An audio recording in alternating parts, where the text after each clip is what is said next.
Chapter 12. Stoicism.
What is Stoicism?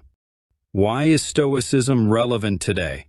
Mistakes abound, attributable to our mentors who guide us in the art of debate rather than the art of living.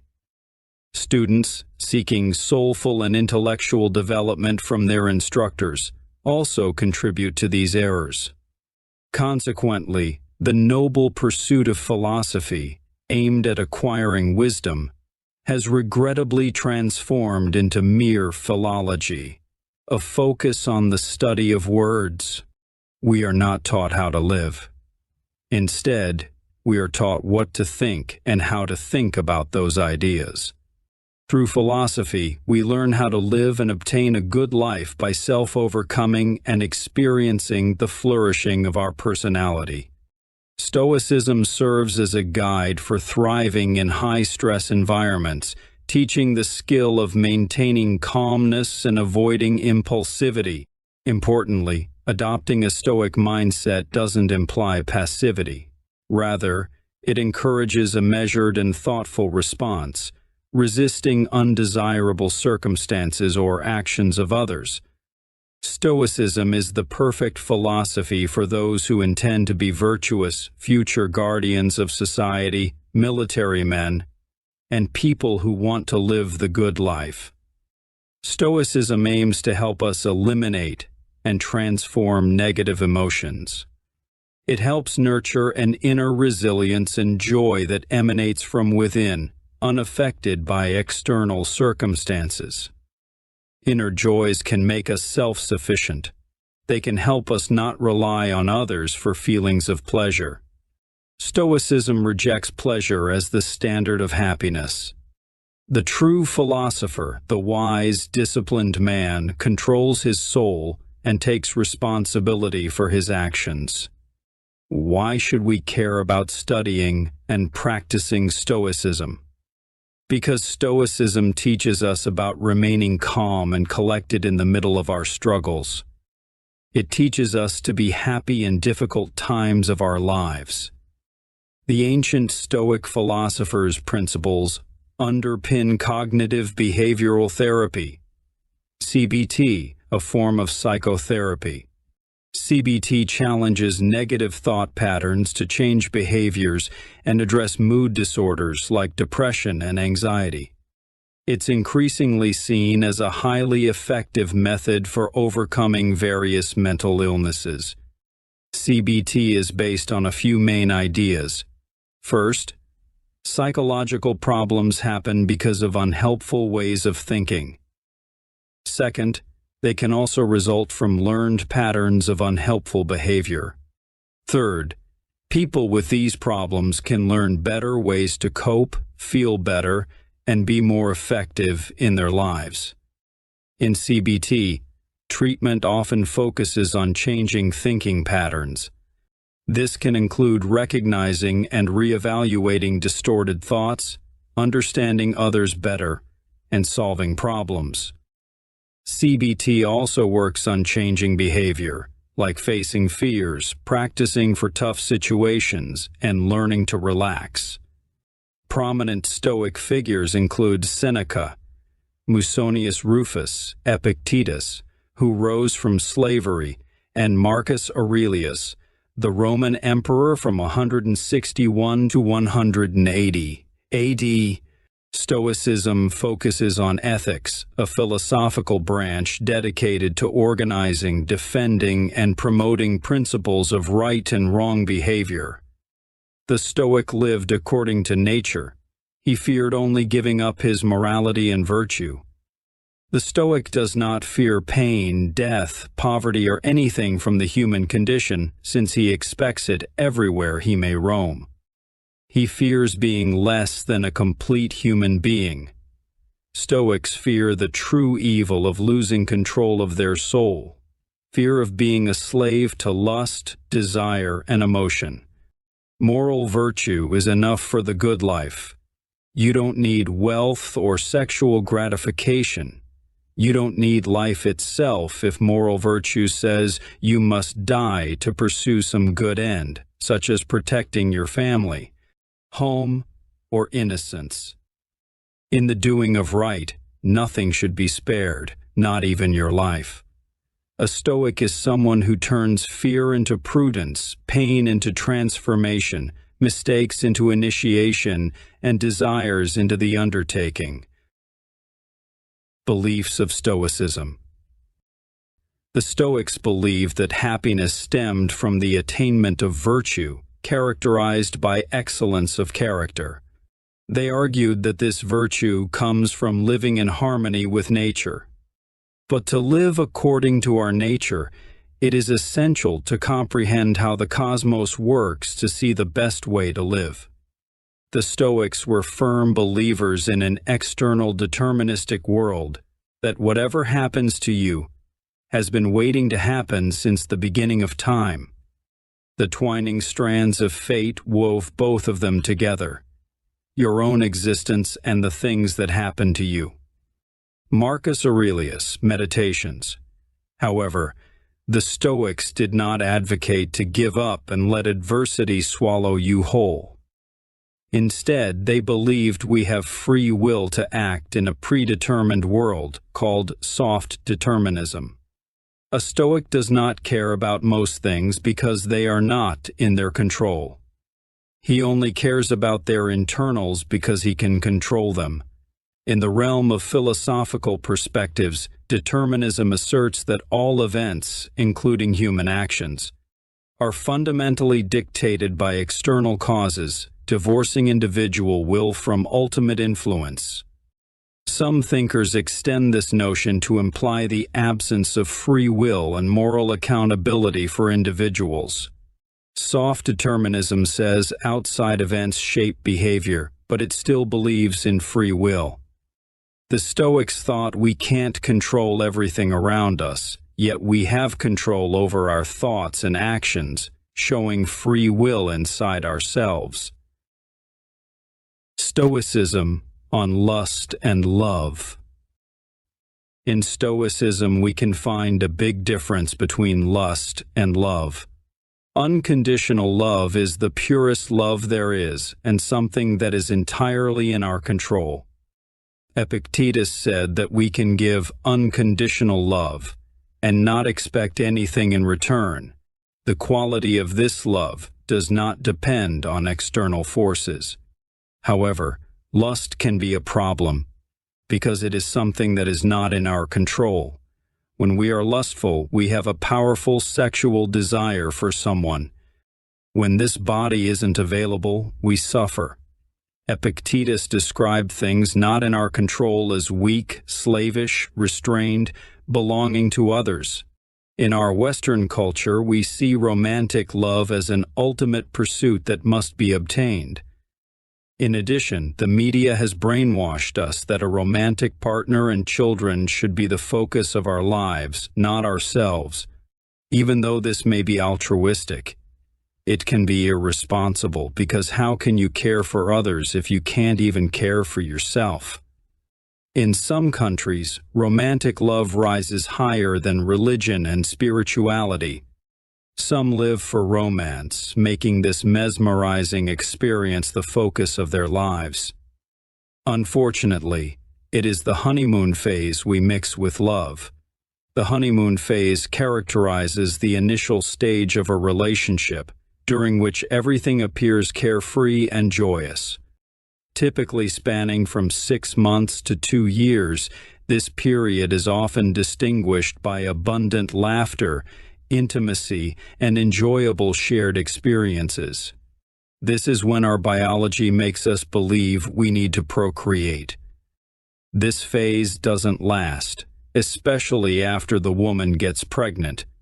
This is just a phase. Once it's over, the partners remove their blindfolds and realize that external appearances have deceived them, or that they overlooked each other's flaws.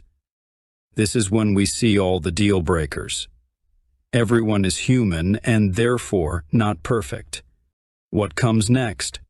If the partner is secure, they will prefer to leave the partner, spend some time free from a relationship, and look for another partner to experience the honeymoon phase all over again. If the partner is insecure, they will first find a backup because of the fear of being alone. Many people prefer to be with the incorrect person than to be alone, out of utility. After a backup is found, they will leave the partner and go with the new partner to get the honeymoon phase again. This type of love is selfish instead of altruistic or unconditional. A person who doesn't achieve what they desire feels disappointed, while someone who encounters what they intensely dislike ends up in a miserable state. Romantic individuals are unhappy when jealous, which leads to the destruction of the relationship.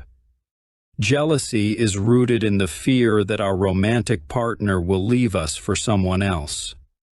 The result? Possessiveness or a control freak. By definition, it entails requiring someone's complete attention and affection. The clinginess and jealousy of others disrupt inner peace and virtue. This is often rooted in psychological trauma done by parents or past relationships. Stoicism doesn't say you shouldn't have relationships to allow yourself to enjoy the pleasure of sex. It is the unhealthy aspects of the relationship that they were against. They instead propose moderation. Among the worst cases, I count also those who give their time to nothing but drink and lust, for these are most shameful preoccupations of all. Seneca. Since Seneca valued marriage and firmly opposed adultery due to its contradiction with Stoic virtue, he observed the lustful, overindulgent, jealous, and clingy nature of people and how it led to dishonor. However, this doesn't imply that we should avoid experiencing lust altogether. Seneca respected meaningful and loving relationships with other people. Stoics believe that mutual care in partners is the way to a successful union. In marriage, there must be complete companionship and concern for each other on the part of both husband and wife, in health and in sickness and at all times, because they entered upon the marriage for this reason as well, to produce offspring. Musonius Rufus. When we are in a relationship for self-interest and neglect our partner, the relationship will fail. We see this in failed marriages, for example, where partners share a house but seek pleasure outside the home. Rufus called this an existence worse than loneliness. Stoics believe love is essential, but it's better to be alone than to be with the incorrect person. We should not cling to things we love because everything is temporary. We can lose everything at any moment because it is not in our control.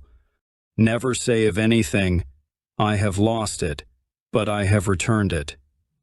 Is your child dead? It is returned. Is your wife dead? She is returned.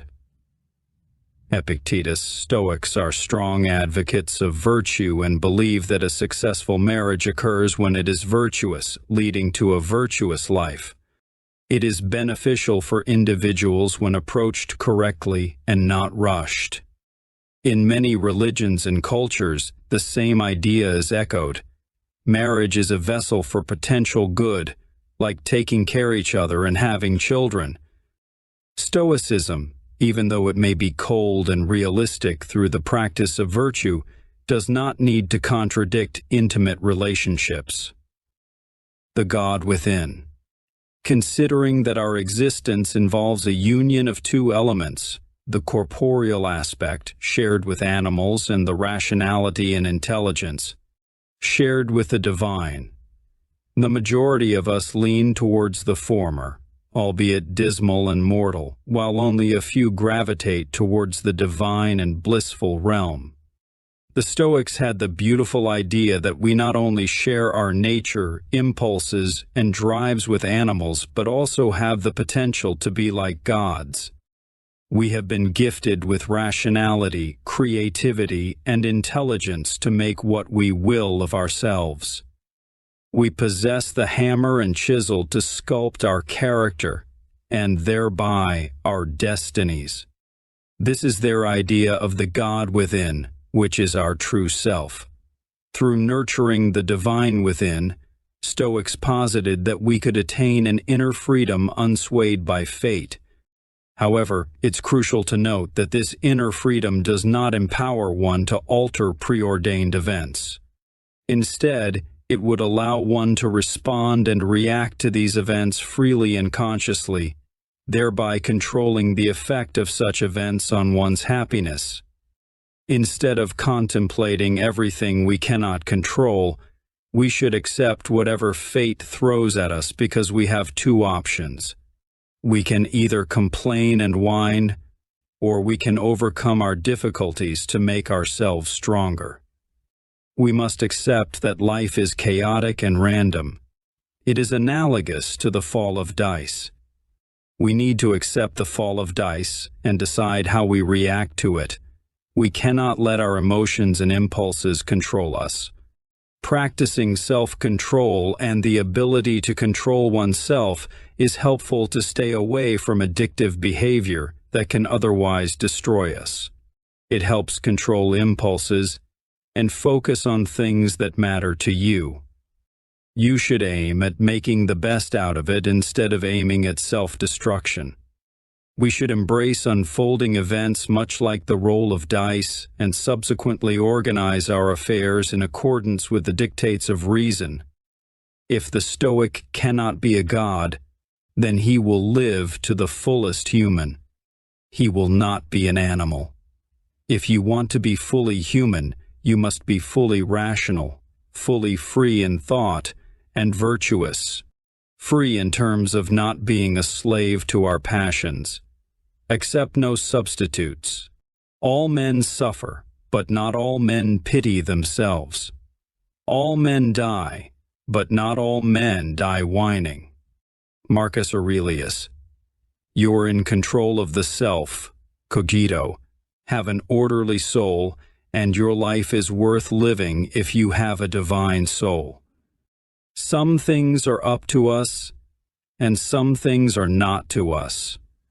Epictetus. Examples of things that are not in our control include the following: the actions and opinions of other people, some aspects of our predetermined health, our external world and nature, our reputation, since we cannot control the opinions of others. The Stoic does not care about other people's opinions because greatness is the perception that virtue is enough.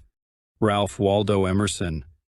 We can influence the amount of wealth we accrue. However, it's genuinely outside our control because we can lose our wealth from one day to another. The things within our complete control are the things that are produced from our minds. Examples include our opinions, actions, judgments, beliefs, desires, and goals. The Stoics believe that most of our pain and misery is self-imposed. It is the result of enslaving ourselves to vain pleasures or attaching ourselves to things that are not in our control. The Stoic-born slave Epictetus, who became a free man later in life, said, A man's master is he who can confer or remove whatever that man seeks or shuns, avoid through antipathy or caution. Whoever then would be free, let him wish nothing, decline nothing, which depends on others. Otherwise, he must necessarily be a slave. Epictetus, Enchiridion. How can we free ourselves from self-imposed slavery? By making your happiness dependent on things we can control. For example, desire is the root of suffering. You can control what you desire and don't desire. Cease to desire vain pleasures like fame, power, or wealth because they are outside your control. If you stop the desire, you stop the suffering.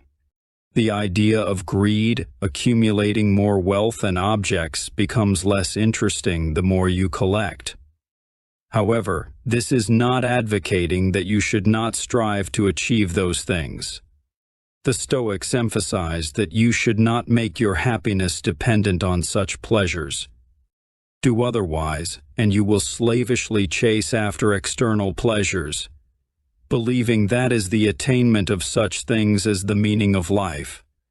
When you encounter someone in a position of political power, remind yourself of the freedom that comes from not needing power. When you see someone wealthy, take stock of what you possess in its place. If you find contentment in the absence of the desire for wealth, recognize that you possess something more substantial and valuable. Perhaps one person has a beautiful spouse, but you lack the yearning for such beauty.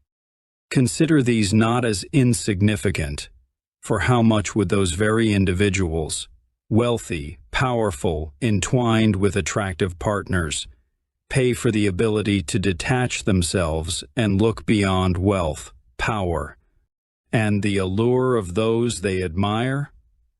You're always playing a losing game when depending on external goods for your happiness. If you don't have what you want, then you suffer because you trick your brain into believing that you need it to be happy. If you don't have it, then you are automatically miserable. If you obtain your external goods, then you will be so anxious about losing them that you won't be able to enjoy them. Either way, you lose. It's crucial to understand that a Stoic is permitted to appreciate good health, wealth, a positive reputation, delicious food, drinking, love, and sexual pleasures. However, the key is that their happiness should not be contingent on these things. They should not be overly attached. This approach to life proves effective. If the Stoic were to lose them, then he still lives in utter tranquility and peace because he had no anxiety about losing the external goods. The external goods come and go. Now the question remains, what advice does Stoicism have for the victim of a tragedy, for those who face the great sufferings, evil, and misfortune firsthand? This is where it may get too extreme for the average person. As Epictetus remarked, it is not things that trouble us, but our judgments about things. It is difficult circumstances that show real men. The death of your mother, father, brother, sickness, the destruction of your reputation or your career falling apart is only bad, because we judge them as bad. The death of a child is still a tragedy, but what are we going to do? We mourn, but it will not bring him back to life. We simply move on. Time will not heal all your wounds. You just learn to live with your scars, strengthen you in the process. Time only teaches the willing. Reality and life are a bitch. Then you just keep living, especially when being too unprepared for adversity. We have to cultivate the ability to derive value from our challenges, viewing them as ascents to surmount rather than pitfalls to descend into. What's the point of crying and complaining about things you can't control? If you can't control it, why waste time on it? And if you're whining about internal things, then why are you complaining about them if you can control them? How do you want someone to help you if you can't even help yourself? The Stoic does not want to hear any excuses because there are no excuses to give. Excellence withers without an adversary. The time for us to see how great it is, how much its force is when it displays its power through endurance. I assure you, good men should do the same. They should not be afraid to face hardships and difficulties or complain of fate, whatever happens. Good men should take it in good part and turn it to a good end. It is not what you endure that matters, but how you endure it. Lucius Seneca, Letters from a Stoic. The Stoic principles may seem difficult or impossible to follow to many people since they are more godlike than human characteristics. Even though many of us will not become ideal Stoics, we can still aspire and aim to adopt Stoic qualities for great benefits. 1 is much better than 0 when you apply compound interests. Practice what you preach. Many cannot deal with the hardships of life out of ignorance, but use the Stoic practices as an instruction manual on how to behave. If we decide to remain impotent, we will wither away and be eventually defeated by the perfect storm of pain and misery. The Stoics thought we should adopt a philosophy to build a strong character, stay calm in tough times, achieve virtue and complete tranquility, a state of mind without negative emotions like grief, anger, and filled with positive ones like joy. And if you come across a man who is never alarmed by dangers, never affected by cravings, happy in adversity, calm in the midst of the storm, viewing humanity from a higher level and the gods from their own, is it not likely that a feeling will find its way into you of veneration for him? Is it not likely that you will say to yourself, "Here is a thing which is too great, too sublime for anyone to regard it as being in the same sort of category as that puny body it inhabits. Into that body there has descended a divine power." Lucius Seneca, Letters from a Stoic. Premeditatio malorum, negative visualization, framing our interpretations. Begin your day with pessimistic thoughts, preparing you for the world's reality. Begin each day by telling yourself, "Today I shall be meeting with interference, ingratitude, insolence, disloyalty, ill will, and selfishness, all of them due to the offender's ignorance of what is good or evil." Marcus Aurelius. You manage your expectations by combining negative visualization and an accepting attitude, shielding your soul against adversity. You can quickly lose your wealth, your fame will become just a memory for the masses, and your looks will sooner or later fade away. You can't control the environment, actions, and beliefs of others, only your attitude towards them, since there's no single way of interpreting things. Reframing your interpretations can minimize the impact of negative emotions. Assume ignorance before malevolence when someone wrongs you. For example, we quickly judge people as stupid or evil, but most of them are simply ignorant and victims of themselves. Instead, you should pity them. The Stoic pities others because people don't fit the standard of Stoic virtue. You get angry at one person for not doing what they were supposed to be doing. Instead, look at how many people are doing what they were supposed to be doing for you. Focus on what you have, not on what you don't have. Stoics can be cold and unemotional because there's nothing to sympathize with. The Stoic know that most things are not to worry about and trivial, so why make such a big deal out of it? We dwell on yesterday and in turn suffer the pain of our past. For some of us, mental and physical traumas hinder our tranquility, disturbing our silence. They disturb the sound of peace, preventing us from living in the present. Stoicism solves this with the idea of Epictetus's negative visualization.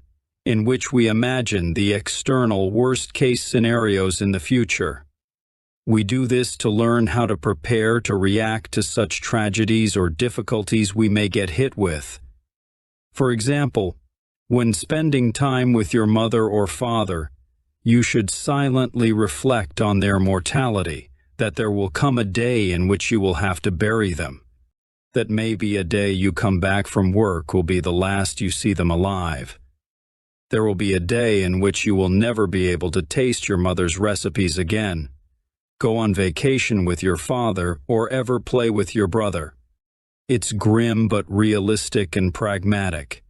Being realistic and living in the present allows you to appreciate every moment. It prevents us from holding grudges and wasting time.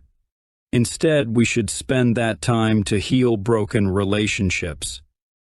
Another pragmatic Stoic idea is memento mori, a Latin phrase meaning, remember you must die.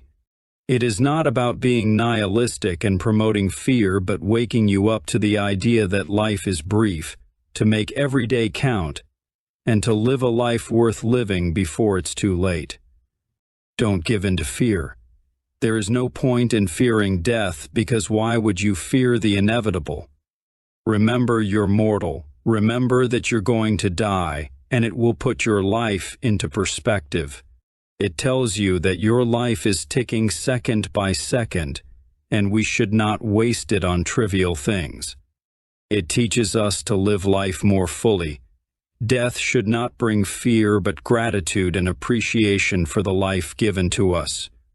Are you going to cease to seize this moment, make it last, and get the best out of it? Live your life like it's the last day of your life, so you live without regrets, but at the same time, don't take it too seriously. Why? Because we will all die. Ashes to ashes, dust to dust. Don't get upset or angry at the things in life, because life is too short.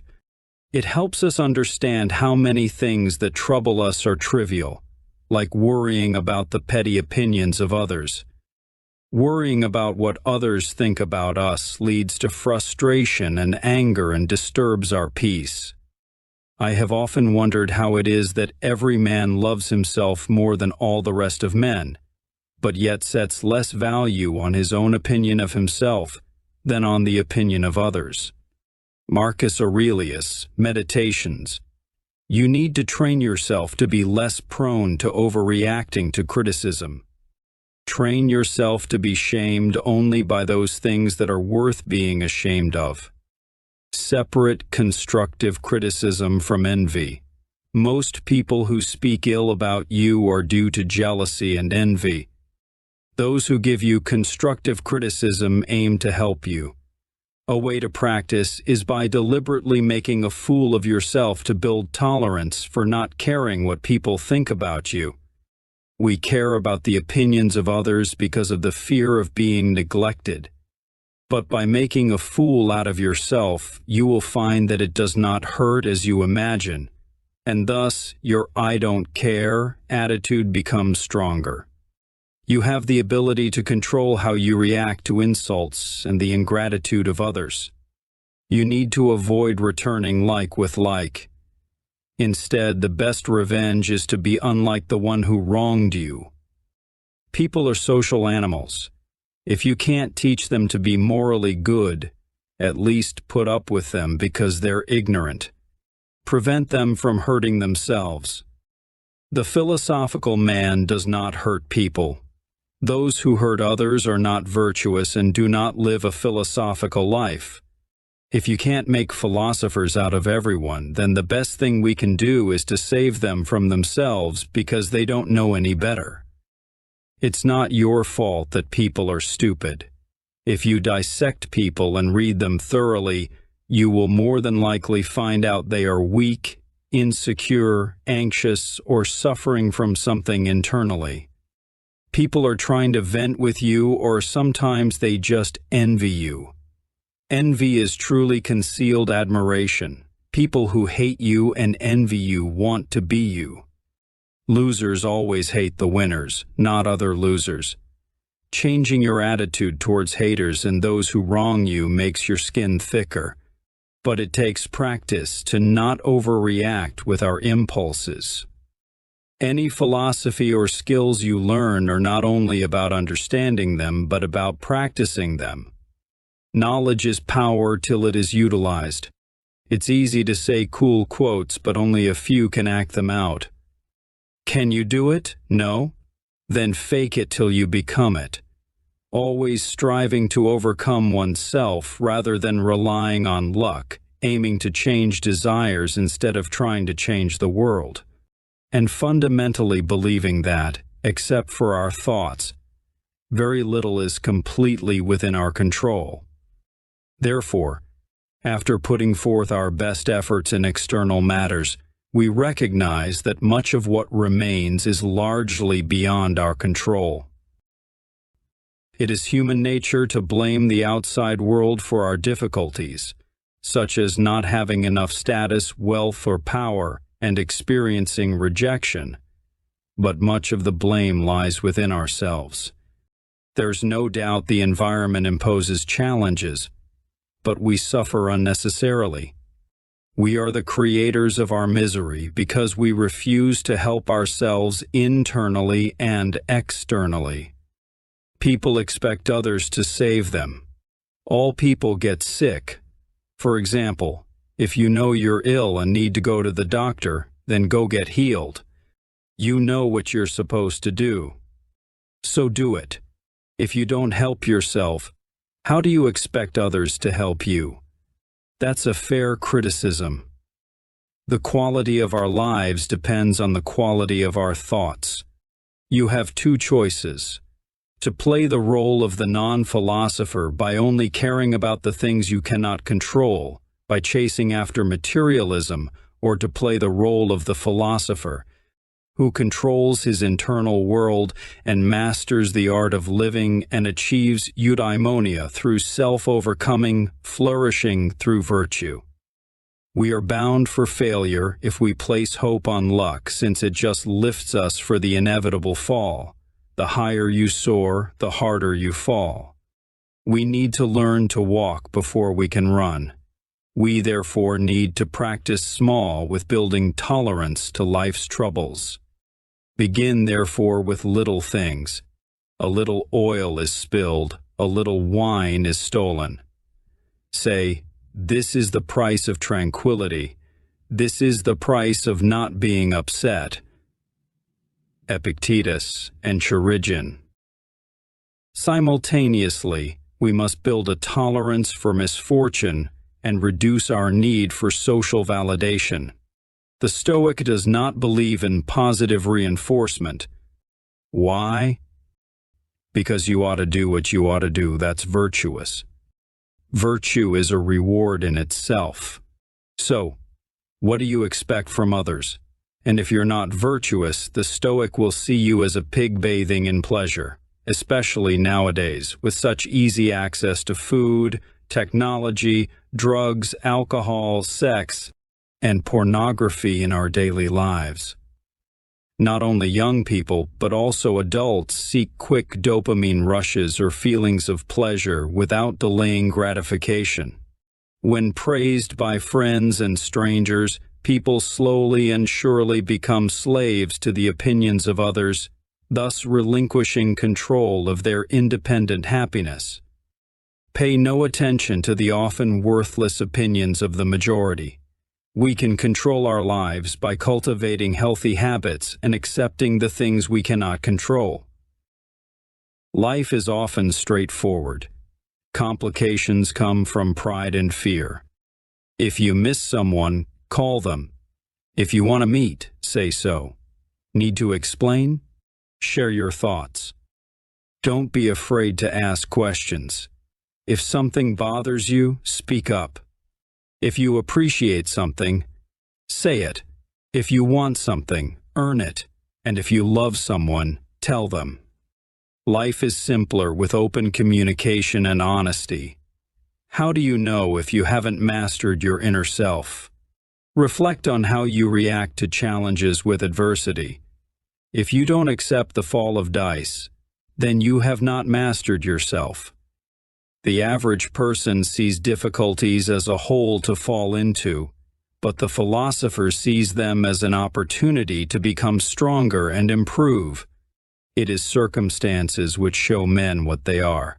Therefore, when a difficulty falls upon you, remember that God, like the trainer of wrestlers, has matched you with a rough young man. For what purpose, you may say? Why, that you may become an Olympic conqueror, but it is not accomplished without sweat. Epictetus Discourses. You should feel empowered to know you can change your life so much by controlling your internals and obtaining fulfillment, but realistically, so many surrender to laziness and fear. Tomorrow I'll go to the gym.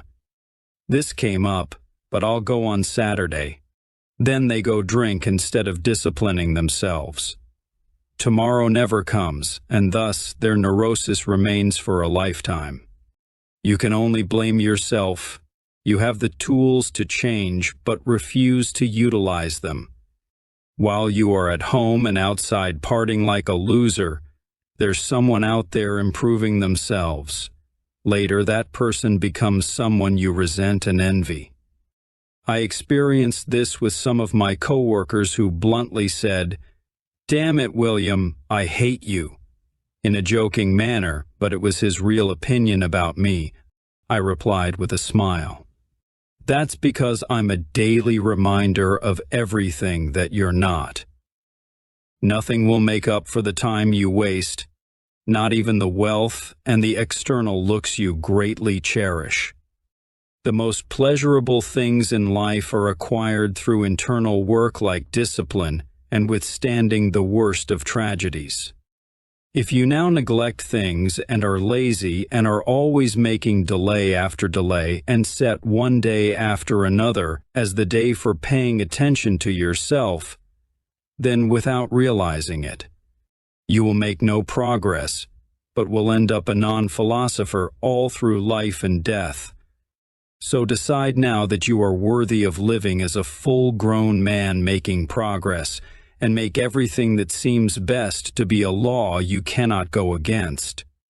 And if you meet with any hardship or anything pleasant or reputable or disreputable, then remember that the contest is now, and you cannot put things off anymore, and that your progress is made or destroyed by a single day and a single action. Epictetus, Enchiridion. By waking up earlier, I could get my gym routine out of the way and get my endorphins, giving me the energy to go about my day strongly. When you wake up earlier, there are fewer distractions. You get to start your day earlier, and you win the day early simply by getting up earlier. You want to know that by 10 to 11 a.m., you've done everything you have to do. So you have the freedom to do whatever you want. Plan accordingly with your work schedule. Contemporary culture and media deceive us with a negative feedback loop of pleasure, making us believe that we need to be a little bit more popular, have more wealth, and have better technology. Still, we always end up hungrier for meaning despite having every luxury we craved. When you cave into this, you surrender yourself, your identity, and your life. From a Stoic view, what we chase is petty and worthless. Define your happiness not by how much wealth, fame, or luxuries you accumulate, but by how you think and see yourself. Define your happiness and success by what you deem virtuous and flourishing. What were you designed for? What is your gift? Are you good with people, tools, teaching, being a mother, math, arts? Use personal gifts to make the world a better place. Be honorable and purposeful to help others. Don't expect positive reinforcement. You do it because virtue is a reward in itself. It feels good to be useful and helpful. Stop complaining and take action. Do you hate your job? Then why did you choose it? Learn a new skill, something you enjoy, and quit your job. The responsibility is on you. No one cares about your petty bitching. Happiness isn't having everything in the world. Instead, happiness is being grateful for all the blessings we already have. How much would you crave those blessings if you didn't have them? Finding meaning in your suffering is what will keep you alive. Thriving in adversity. Exceptional prowess diminishes in the absence of a worthy challenger. The modern-day victim mentality hinders our improvement. We play the game of whose life is the most depressing and who's not doing anything about it. Media teaches us not to adopt responsibility, but instead see our victimhood as a badge of honor. We should learn to emerge stronger and wiser from adversity, instead of mentally and physically weaker through resilience.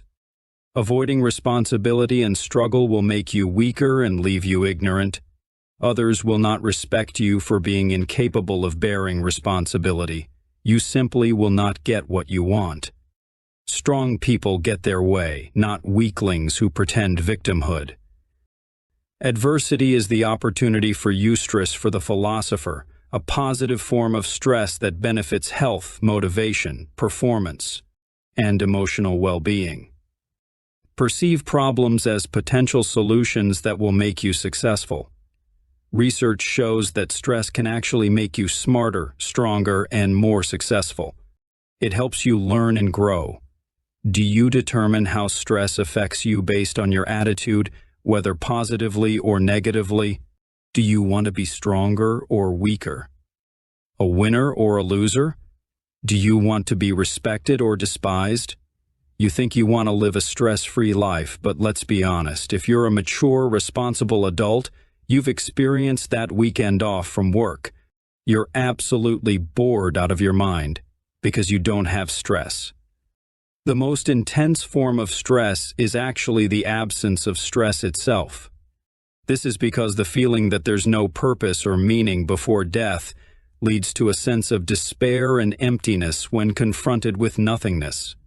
Boredom can lead to chaos. After excellence is achieved, devote your life to it, and you'll see the impact it will have on your personal life. Your excellence gives you the power to influence others to do great things in their personal life and in the external world. No complaints. Good morning. How are you? I can't complain. That's how I would respond to people at work every day. One day, my girlfriend was venting about her bad day at work for a good 30 minutes. Then she asked, "What about you? How was your day?" I replied with a simple and calm, "Good, I can't complain." My girlfriend intended to reciprocate by listening to me discuss my day, but instead, she felt guilty for venting, as if she should never rant again to ensure fairness, since I only listened and didn't discuss my own day. But it was my honest opinion. I couldn't complain. I told her, "What is there to complain about? Think about it. I have my health, I achieved my dreams at an early age, I have my dream physique, I have a good connection with my family, I have all the luxuries I would want as a young adult. Even my fun sports car, I enjoy my job, I have many talents, a disciplined character, I'm furthering my education, I've traveled everywhere I've wanted thus far, I have great friends, and finally, I have a beautiful, loving, caring, and intelligent girlfriend. Why would I complain about my life? What is there to complain about, really? Nothing. If I were to complain even a little bit about my life, I would be acting like the most ungrateful, immature little piece of shit." Your character is shaped by two essential aspects: your patience during times of scarcity and your attitude when abundance surrounds you. In times of lack, patience reveals your resilience and strength. Conversely, your attitude when blessed with abundance reflects your gratitude, humility, and approach to success. Together, these elements define your true self and illustrate the depth of your character. The cold truth is that everything that doesn't kill you will not make you stronger. Some things will destroy you with a single blow. Tragedy may lead to self-destruction instead of elevating. To prepare for the worst, the Stoics recommend negative visualization, often meditating on losing everything of our highest value instead of living in naive optimism, believing everything will be okay. It is better to be a pessimist and be correct than to be an optimist and be wrong.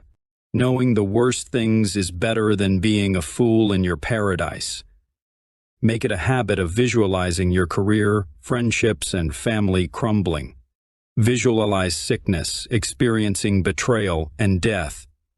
Through this, you will build tolerance for negative interactions, strengthening your temple from within. It will forge your psychological armor. Negative visualization does not only strengthen you but makes you a person of action by giving lust for life. It takes courage to practice Stoicism, which is a challenge, but so do the great things in life. That something is difficult is another reason for you to do it. Have you fallen, then stand back up until you have made yourself strong.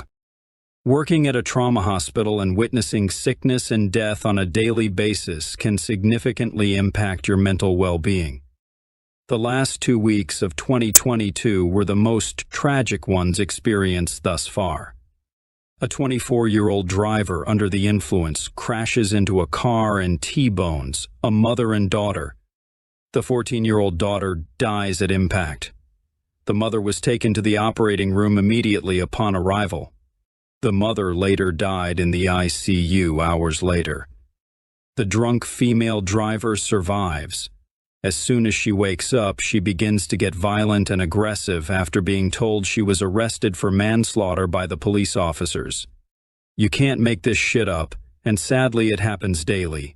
Working at a trauma hospital is like playing a twisted roulette version of opening your presents on Christmas morning, except instead of toys. It's injuries, and instead of joy, it's existential dread. You never know what you're gonna get. Maybe a broken bone, or a gunshot wound, or even a surprise visit from death himself. During the holiday seasons, we were always met with many nihilistic psychiatric patients who were filled with thoughts and actions of not only self-destruction, but also inflicting pain upon others.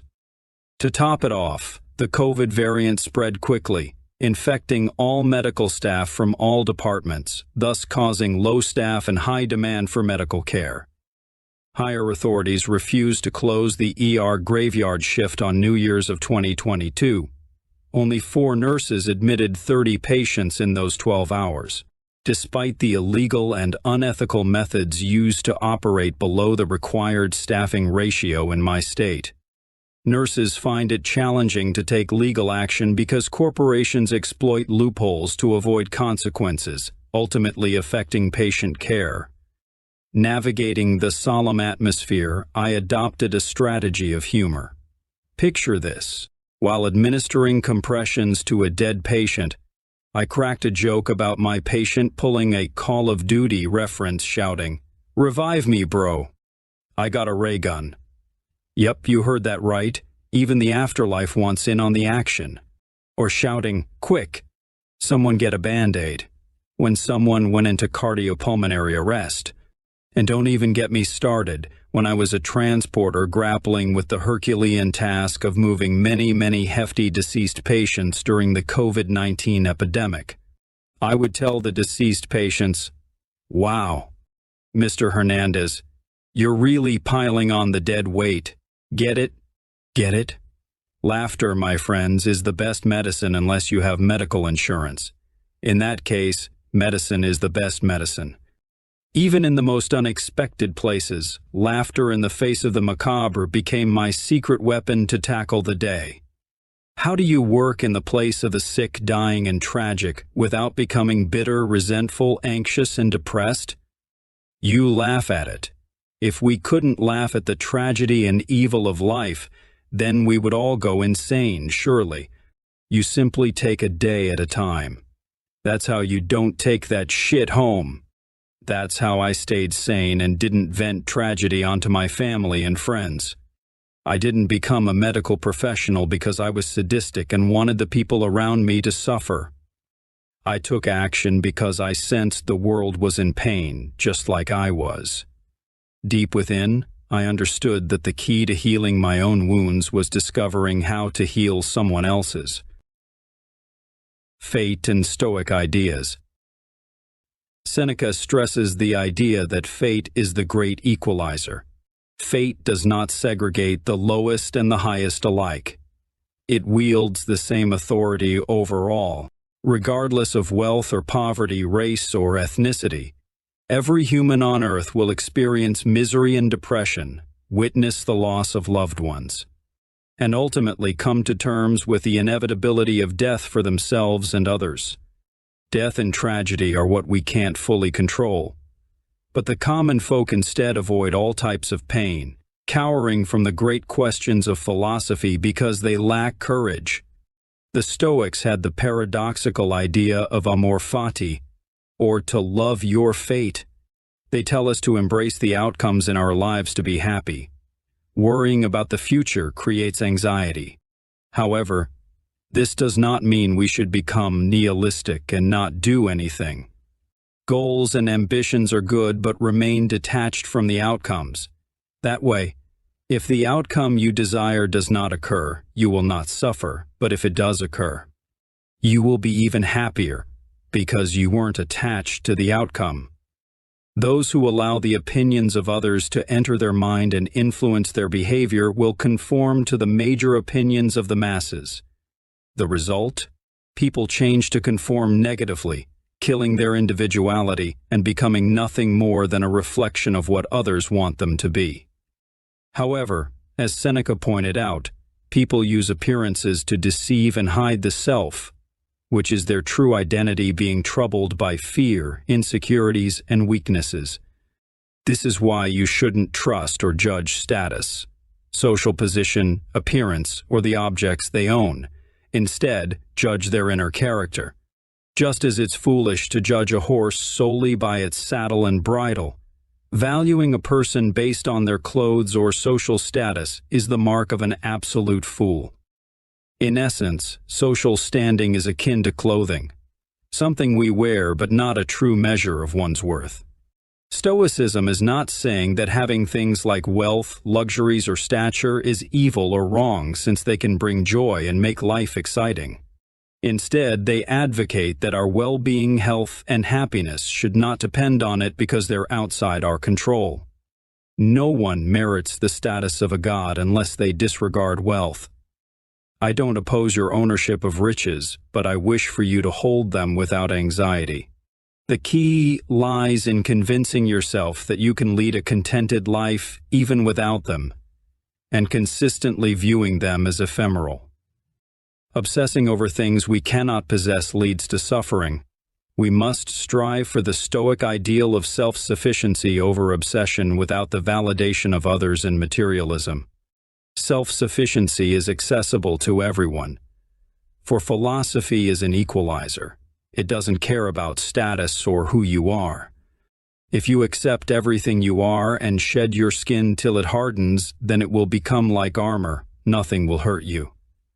With self-sufficiency, you maintain inner contentment regardless of what you acquire, be it wealth, friendships, or luxuries.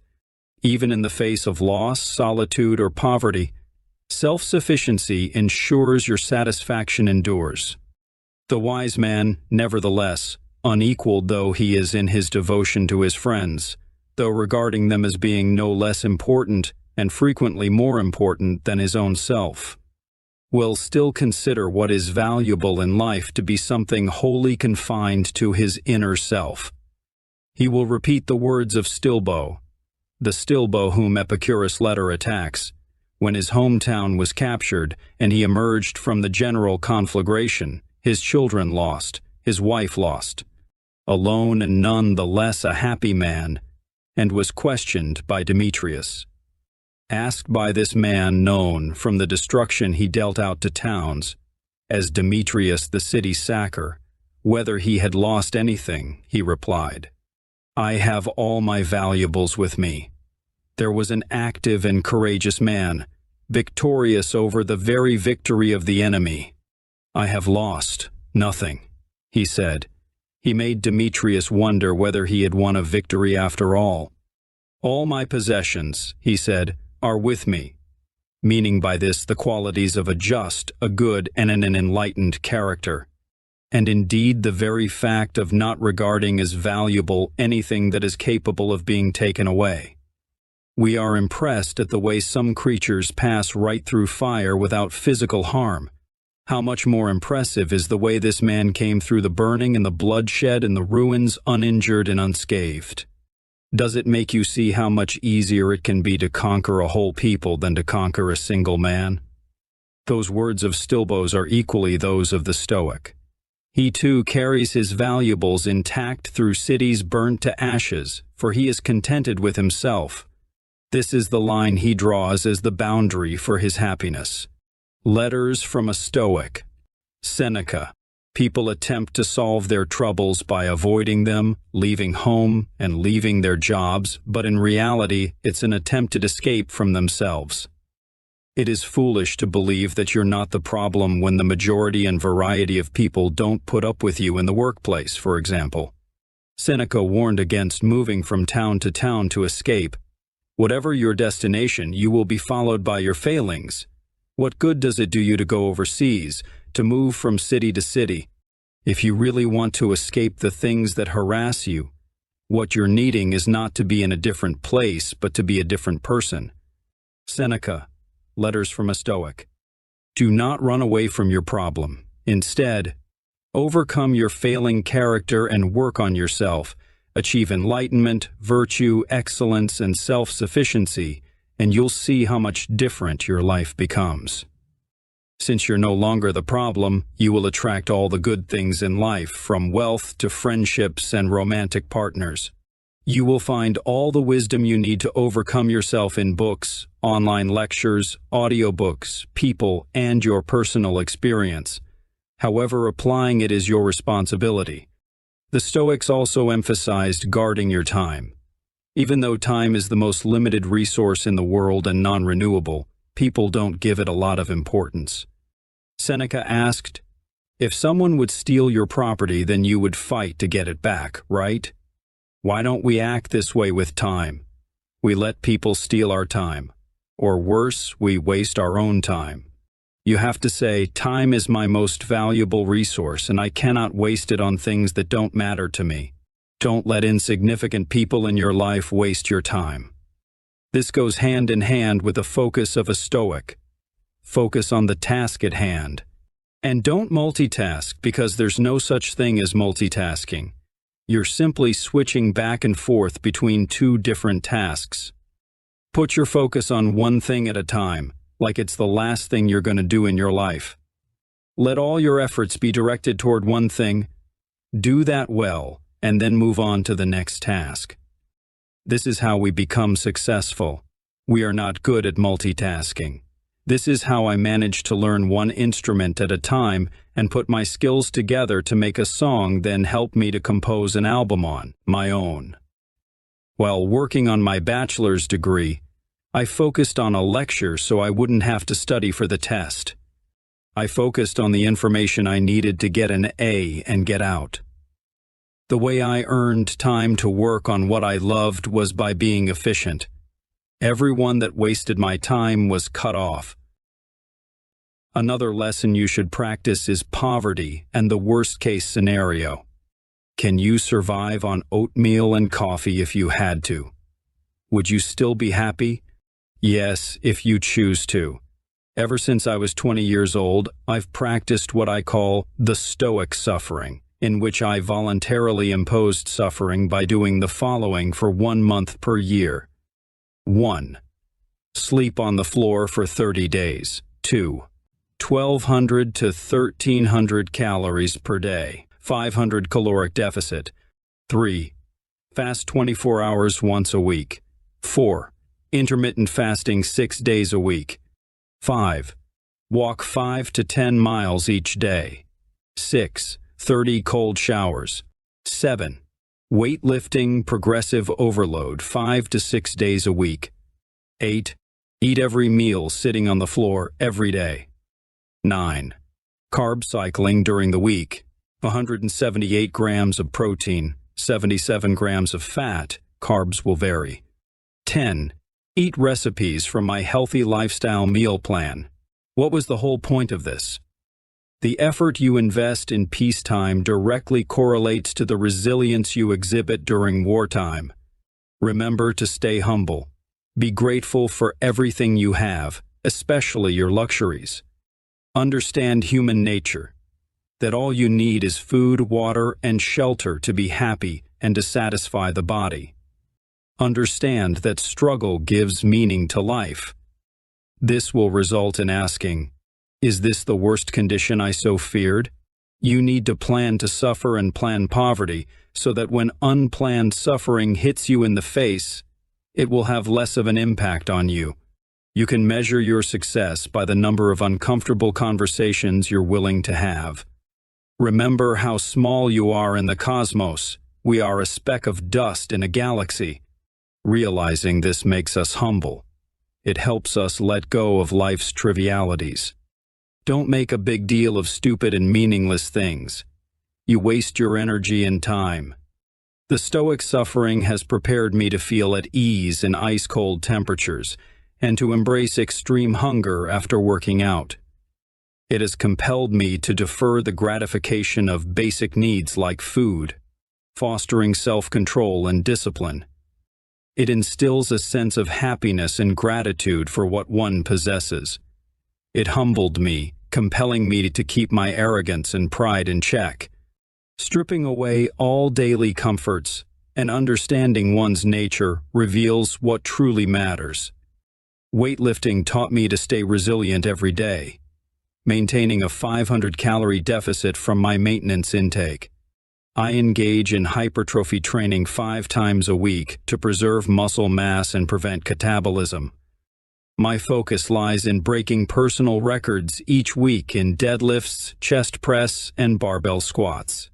At a weight of 174 pounds, my achievements at the end of the Stoic Suffering Month in 2023 include deadlifting 445 pounds for 1 repetition, squatting 335 pounds for 1 repetition, and chest pressing 245 pounds for 2 repetitions.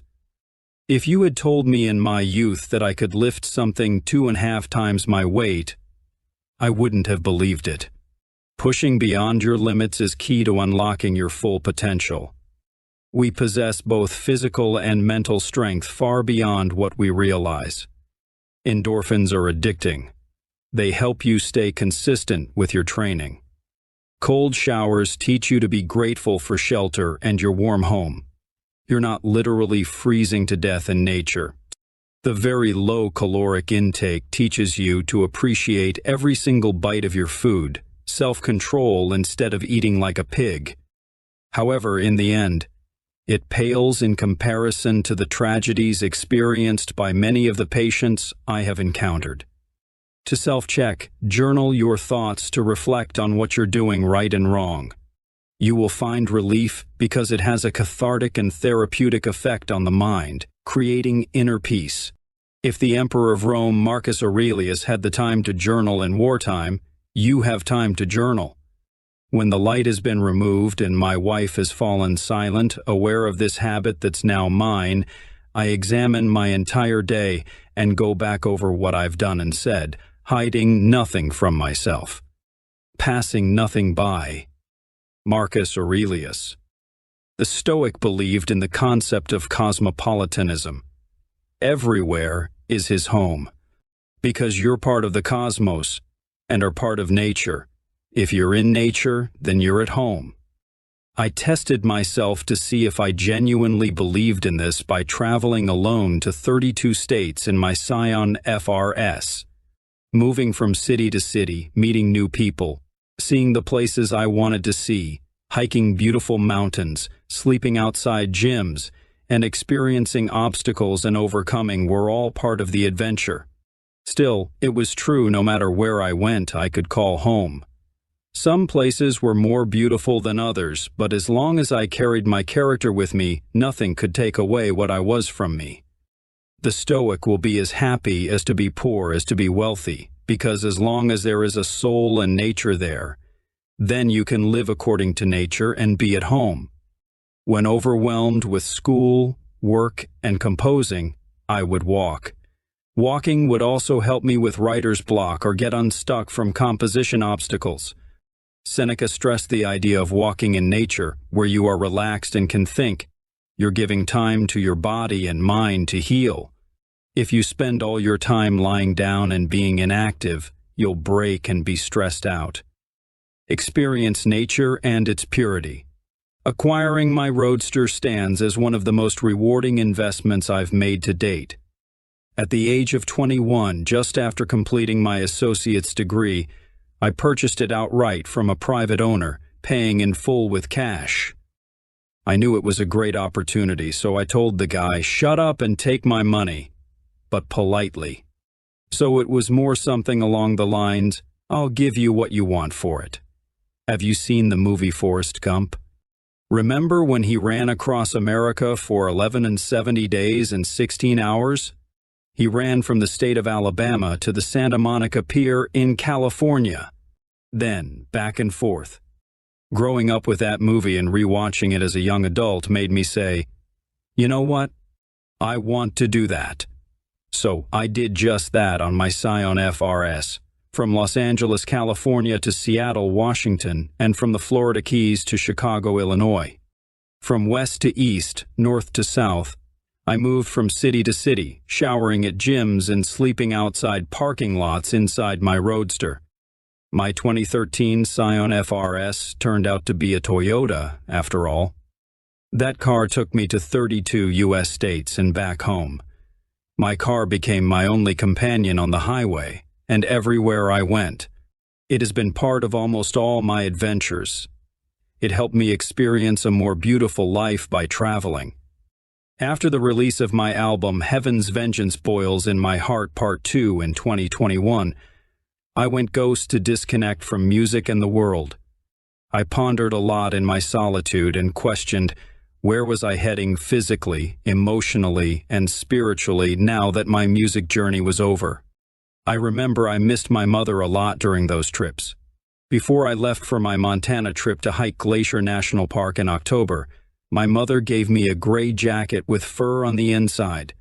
She told me, "Here, have this so you will remember the warmth of your mother when you're cold." That jacket kept me from dying of hypothermia at Avalanche Peak, a 10,568-foot summit located on the border of Yellowstone National Park and North Absaroka Wilderness, Wyoming. Indeed, it kept me warm. Going up that summit, I realized I was the only hiker with only 3 hours of daylight left. Upon reaching the summit, the sun was setting, and I only had 30 minutes of dusk light. After that, I went down the mountain alone in pitch-black darkness with my phone flashlight and bear spray for 1 hour and 30 minutes. When you're literally the only light in utter darkness, you can't help but feel like prey to the unknown. I was in bear country after all. In the best-case scenario, I was praying the bears were in hibernation. It was frightening, but it was an experience that made me braver. I reached my car and slept next to a lagoon inside my car at the national park. The next day, my next stop became National Glacier Park, Montana. The awesome part of going on road trips alone is that you don't have people bitching about anything. You're alone, and there's nothing to worry about if you know how to care for yourself. You simply don't need to babysit adults. You're at peace doing what you love, even when you face adversity. Reflecting, I realized that I was not just finding adventure and story on my trips, but a new home.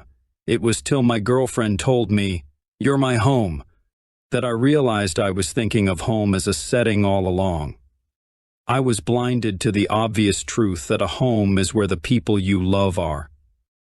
I was searching for a nuclear family-style home, a paradise with walls around it as I moved from city to city across America. Then, I understood that there's no point in living in a big beautiful house or setting if you don't know how to live in it. There's no point in living in a paradise if you don't have the people you love with you. I needed to know how to be at peace with myself. I needed to stop trying to run away from an environment I saw as unfit to live in. I was trying to move on from my past to start a new chapter in my life. Yes, the grass is always greener on the other side of the fence, but when do you stop moving and settle down? The truth is that you are trying to run away from yourself because you, yourself, are the problem, not the setting alone. These were a few of the highlight experiences on my trips. Hike down a 10,500-foot mountain in pitch-black darkness in Yellowstone in bear country. Check. Have you been pulled over? Check. Escaped a hurricane from Florida to North Carolina? Check. Got lost in the woods alone? Check. Told by security to leave the premises at 3 a.m. because I could not sleep outside a shopping center? Check. Slept in the car every night during every 2-week road trip? Check. Slept inside my car in freezing weather, risking dying of hypothermia? Check. Slept inside my car in 98% humidity with the AC on through the night? Check. Drive through a blinding thunderstorm at night? Check. Dead battery in the middle of nowhere? Check. The phone got water damaged, and I had no GPS to return home with a hurricane underway? Check. Ran out of food and water during a 20-mile hike? Check. Hiked a 13,000-foot mountain in the snow without proper gear in bear country? Check. Driven on slippery ice with ready-to-be-replaced tires during a blizzard with a sports car? Check. Were all these difficulties worth it? Yes, because what doesn't kill me makes me stronger and braver. If God does exist, people often fear divine punishment after death, but let's approach the concept of God logically. We lack definitive proof for or against God's existence. Therefore, let's consider both perspectives and find a practical way to navigate either scenario. If there's no God and we're just atoms in the void, life's events become indifferent. Sickness and death are mere natural processes. Without a punishing deity, there's no need for fear. If the gods exist, the rational soul faces no harm if the gods are moral and just. The philosopher would be a friend of the gods, and no harm would come to him if the gods were good. So, enjoy the ride. There is nothing to worry about. So now, let's argue that there is a God. We assume that they are wise, good, completely moral, virtuous, and excellent. Now, would these gods do any harm to you if you lived a philosophical life? No, they would not. However, they will harm you if you do something wrong, but in that case, there's no one to blame but yourself because you're in control of your actions. So, live the life of the philosopher if you believe in God and enjoy the ride. Stoic virtues. The core idea of Stoicism can be seen as the endurance of pain or hardship without displaying negative feelings or complaining. You accept reality for what it is and navigate accordingly while pursuing self-improvement. This is achieved with the 4 cardinal virtues: practical wisdom, courage, justice, and temperance. Practical wisdom is about navigating complex life situations with logic, strategy, and calmness. Courage is about facing daily adversity with clarity and integrity. Justice is about treating everyone with kindness and fairness despite status. Temperance is about practicing self-control and moderation in all aspects of life. We should not make exemptions to the rules of Stoicism for ourselves. If it applies to everyone, then that means us too. When someone's child or husband dies, we casually say, "It's a tragedy, but it's part of life." However, when we become the victim and our family is involved, we quickly pity ourselves and expect pity from others. Poor me. In philosophy, especially Stoicism, there's no room for hypocrisy. Don't be a hypocrite. We must learn to find comfort in the order of nature. Death, accidents, tragedy Our dreams being shattered and sickness are all part of the circle of life. We should also stay away from gossip and from staining the reputation of others when people are not there to defend themselves. It is not virtuous to speak behind people's backs. If you have something to say it to the person's face. Don't be a coward. If you're insulted, reply with humor. Taking insults too seriously controls you and ruins your self-esteem. There's nothing to gain when listening to someone trying to put you down. More than often, the person insults out of insecurity. Ask yourself every day, how can my ethics be improved? What could I have done better? How could you be tested and improve today? Learn from your reactions. Don't be too hard on yourself. With time, you will build tolerance. Most importantly, forgive yourself for being ignorant and a fool. So you can improve, start anew, and recreate yourself. Conquering oneself